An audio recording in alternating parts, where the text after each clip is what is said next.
Good morning students. আজকে Bengali লিটারেচারের শিকারী মানুষের যুগ এই গল্পটি দিয়ে তোমাদের ক্লাস শুরু হবে। তো শিকারী মানুষের যুগ এই গল্পটির লেখক হলেন প্রবোধচন্দ্র সেন। প্রবোধচন্দ্র সেন লেখক পরিচিতি আমরা পরে দেখে নিচ্ছি। তার আগে গল্পটি কিভাবে শুরু করা যায় না, গল্পটি হচ্ছে, দেখো, শিকারী মানুষের যুগ নামটি আছে এটি, কিন্তু এখানে মূলত কাদের দিয়ে গল্পটি শুরু হয়েছে না, আদিম মানুষদের দিয়ে। তো আদিম মানুষ সম্বন্ধে তোমাদের আশা করি ধারণা আছে যে আদিম মানুষরা কোথায় থাকতো, কি খেত, কি করত। তো সেসব সম্বন্ধে আমি আর অত ডিটেলস যাচ্ছি না, কারণ তোমাদের জানাই আছে আদিম মানুষদের সম্বন্ধে। এখানে আদিম মানুষের সম্বন্ধে জাস্ট অল্প একটু কিছু কথা বলে নিচ্ছি। সেটি হচ্ছে কি না, আদিম মানুষেরা কৃষি জানতো না, আর তারা গুহায় বাস করত পশুদের সঙ্গে। পশু মানে ভয়ঙ্কর পশু, ভয়ঙ্কর পশুদের সঙ্গে তারা গুহায় বাস করত। আর তারা খেত কি না, গাছে আপনা থেকেই যে ফলগুলো হতো সেই ফলগুলো খেত। এবার সেই সমস্ত ফল খেয়ে কি হয়, এরপরেও তারা খেত কি না, কাঁচা মাংস, অর্থাৎ পশু পাখির মাংস তাদেরকে খেতেই হতো। তাছাড়া তাদের কোনো উপায় ছিল না, কারণ পেট তো ভরাতে হবে, তাই না? তো পশু পাখির কাঁচা মাংস, গাছের ফল মূল এই সমস্ত খেয়ে তারা থাকতো। আর গুহায় পশুদের সঙ্গে বাস করত। পশু মানে হিংস্র পশু, ভয়ঙ্কর পশুদের সঙ্গে তাদের বাস করতে হতো। এবার দেখো, পশুদের সঙ্গে বাস করা মানে তো বুঝতেই পারছো, সেই গুহাতে পশুরাও থাকছে, মানুষেরাও থাকছে। এবার যেই বাসস্থানে পশুরা থাকছে সেখানে মানুষদেরকে তারা কেন থাকতে দেবে, বা এই নিয়ে হিংস্র পশু, ভয়ঙ্কর পশুদের সঙ্গে তাদের যুদ্ধ হতো। অর্থাৎ সেসব পশুর থেকে বাঁচবার জন্য মানুষ তখন কি করত না, দল বেঁধে শিকার করতে বেরোতো। অর্থাৎ পশুদের কাছ থেকে তাদেরকে বাঁচতে হবে, তো তা না তো দিনের পর দিন পশু তাদের শেষ করে দেবে। তো তার জন্য তাদের হাত থেকে রক্ষা পাওয়ার জন্য বা বাঁচার জন্য মানুষ দল বেঁধে শিকার করতে বেরিয়ে যেত বা শিকার করত। এবার পশুর সঙ্গে মানুষের চলত যুদ্ধ, বা পশুর সঙ্গে মানুষের চলত লড়াই। এবার এই লড়াইয়ে মানুষেরই জিত হতো, মানুষেরাই জিতে যেত। কারণ কি না, মানুষের ছিল বুদ্ধির বল, বুদ্ধি আর বল দ্বারা মানুষ জিতে যেত। বুদ্ধি মানে কিরকম বুদ্ধি না, মানুষের ছিল অস্ত্র বানানোর বুদ্ধি, যেটা পশুদের কাছে ছিল না। পশুদের কাছে কি ছিল না, ছিল শিং আর দাঁত আর নখ, এই ছিল তাদের অস্ত্র। আর মানুষেরা বুদ্ধি দিয়ে অস্ত্র বানাতো। কিভাবে অস্ত্র বানাতো না, নানা পাথর ভেঙে সেই পাথরের ছোট ছোট টুকরো দিয়ে অস্ত্র বানাতো তারা, আর সেগুলোকে ধারালো অস্ত্র তৈরি করত। সেই ছোট ছোট টুকরোগুলোকে ধারালো তৈরি করে সেটার সাথে গাছের ডাল জুড়ে দিয়ে তারা বর্ষা, হাতুড়ি ইত্যাদি এরকমভাবে তৈরি করে ফেলত। তো এইভাবে বুদ্ধি করে ধীরে ধীরে তারা একটি একটি করে অস্ত্র আবিষ্কার করতে শুরু করলো। আবার তীরধনুক বানিয়েও মানুষ দূর থেকে পশুদের সঙ্গে যুদ্ধ করতে শুরু করলো, বা পশুদেরকে শিকার করতেও শুরু করলো।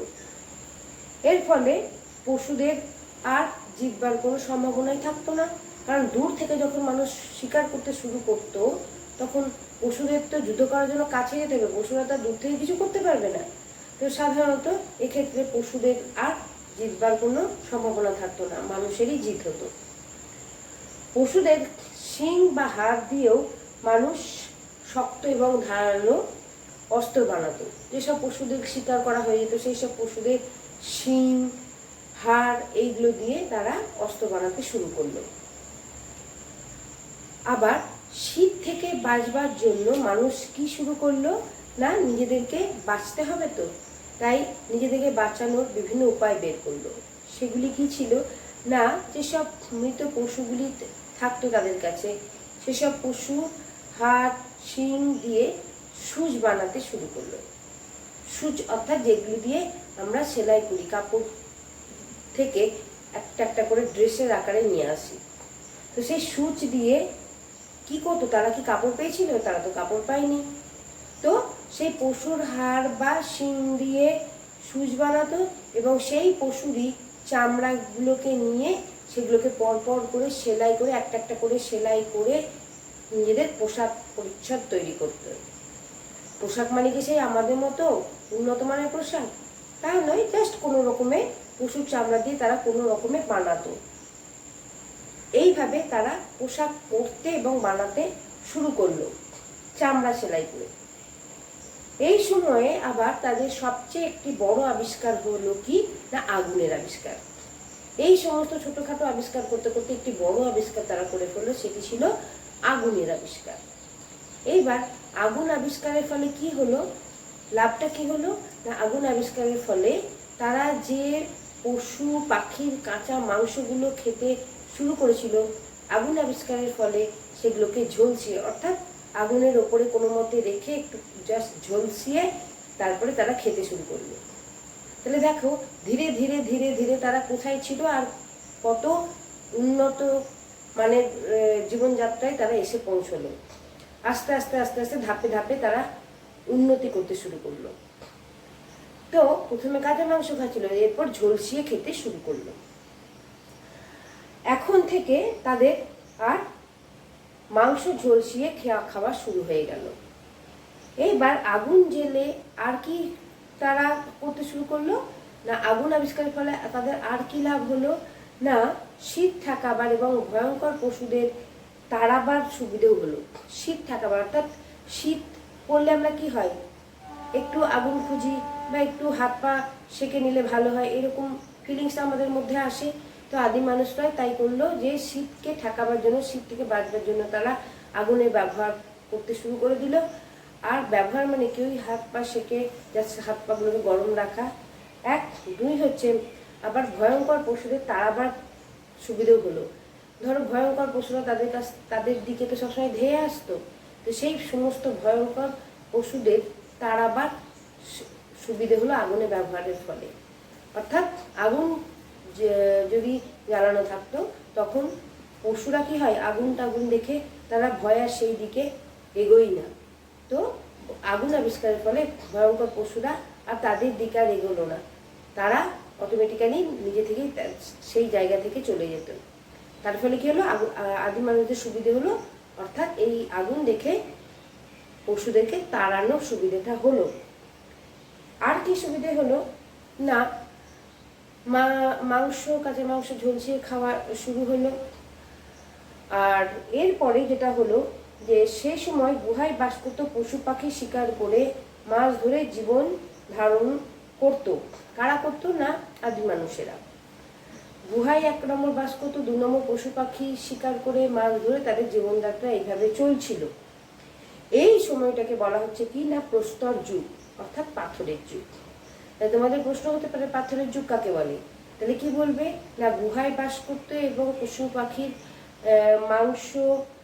পাখি শিকার করে বা মাছ ধরে যে জীবনযাত্রা পালন করতো সেই সময়টাকে বলা হচ্ছে কি না, পাথরের যুগ অর্থাৎ প্রস্তর যুগ। প্রস্তর অর্থাৎ পাথর। তারপরে এই সময়ে মানুষ পাথর ভেঙে মোটামুটিভাবে একটা আকার দিতে শুরু করলো কাজ চালানোর জন্য। এই সময়টাকে বলা হচ্ছে পুরনো পাথরের যুগ। অর্থাৎ পাথর ছোট ছোট টুকরো করে একটা কোনো রকমের আকার দিয়ে মোটামুটিভাবে কাজ চালাবার মতো তারা করে নিত। সেই সময়টাকে বলা হচ্ছে কি না, পুরনো পাথরের যুগ। এরপরে কি হলো না, যে সময় মানুষ পাথরকে মেজে ঘষে ভালো করে অর্থাৎ অত্যাধুনিক করতে শুরু করলো। কিভাবে অত্যাধুনিক করতে শুরু করলো না, পাথরকে ভালো করে মেজে ঘষে একটা সুন্দর আকার তৈরি করে প্রয়োজনীয় সামগ্রী তৈরি করতে শুরু করে দিল। আর এই সময়টাকে বলা হচ্ছে কি না, নতুন পাথরের যুগ হয়ে গেল। এবার এই যুগে মানুষ সভ্যতার প্রথম ধাপ ছাড়িয়ে দ্বিতীয় ধাপে প্রবেশ করলো। অর্থাৎ কি দাঁড়ালো না, প্রথম ধাপ ছাড়িয়ে দ্বিতীয় ধাপে। দেখো আস্তে আস্তে তারা কতটা উন্নত হলো। প্রথমে জাস্ট শুধুমাত্র পাথরের যুগ অর্থাৎ প্রস্তর যুগে ছিল, তারপরে পাথরগুলোকে টুকরো টুকরো করতে শুরু করলো। এই সময়টাকে বলা হলো কি না পুরনো পাথরের যুগ। এই ছিল একটা ধাপ। এবার দ্বিতীয় ধাপে কিভাবে এলো না, সেই পাথরগুলোকে মেজে ঘষে সুন্দরভাবে আকার দিয়ে নিজেদের কাজে ব্যবহার করতে লাগলো। এইটা হয়ে গেল নতুন পাথরের যুগ।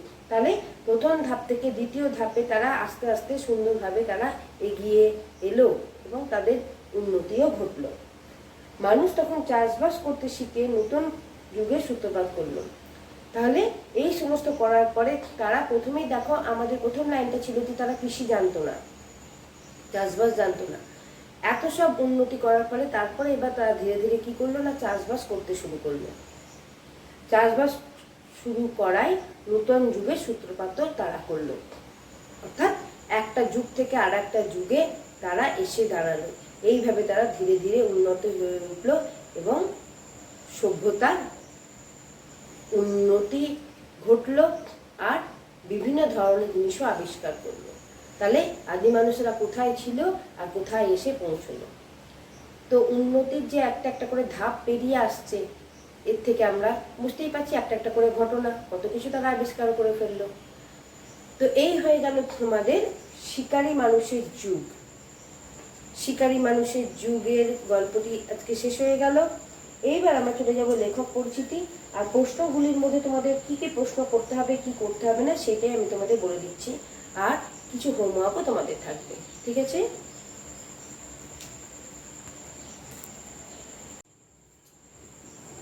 এইবার আমরা চলে যাব লেখক পরিচিতিতে।